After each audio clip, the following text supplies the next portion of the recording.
12 വയസ്സുണ്ട്. Hi hello, ഒരു കളിമൺ കാശിക്കുഞ്ചി ഉണ്ടാക്കുന്ന കണ്ടാലോ? കളിമണ്ണ് കുഴച്ച് ഇങ്ങനൊരു പരുവത്തിൽ ചക്രത്തിൻ്റെ നടുവിൽ വെക്കണം. ചക്രത്തിൻ്റെ ഒരു ഭാഗത്തുള്ള ഒരു ചെറിയ തുളയിൽ വടിവെച്ച് ചക്രം വേഗത്തിൽ കറക്കണം. ചക്രത്തിലെ കളിമണ്ണിൽ 2 കൈകളും ഉപയോഗിച്ച് ഇതേപോലെ രൂപം ഉണ്ടാക്കിയെടുക്കണം. കാണുമ്പോൾ എളുപ്പമാണെന്നുണ്ടെങ്കിലും ഇത് ചെയ്യാൻ കുറച്ച് പ്രയാസമാടോ. വർഷങ്ങളുടെ പ്രവൃത്തി പരിചയം ഉള്ളത് കൊണ്ട് തന്നെ അപ്പൂപ്പന് ഇതൊക്കെ വളരെ സിമ്പിളാണ്.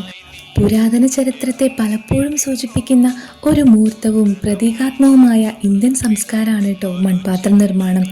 അതിൻ്റെ മനോഹരമായ സൗന്ദര്യവും ഗംഭീരവുമായ സവിശേഷതകളും മൺപാത്ര നിർമ്മാണത്തെ ചരിത്രത്തിൻ്റെ മാത്രമല്ല ഇന്ത്യൻ അലങ്കാരത്തിൻ്റെയും ഉപയോഗത്തിൻ്റെയും ഒരു ആധുനിക രൂപമാക്കി മാറ്റിയിട്ടുണ്ട്.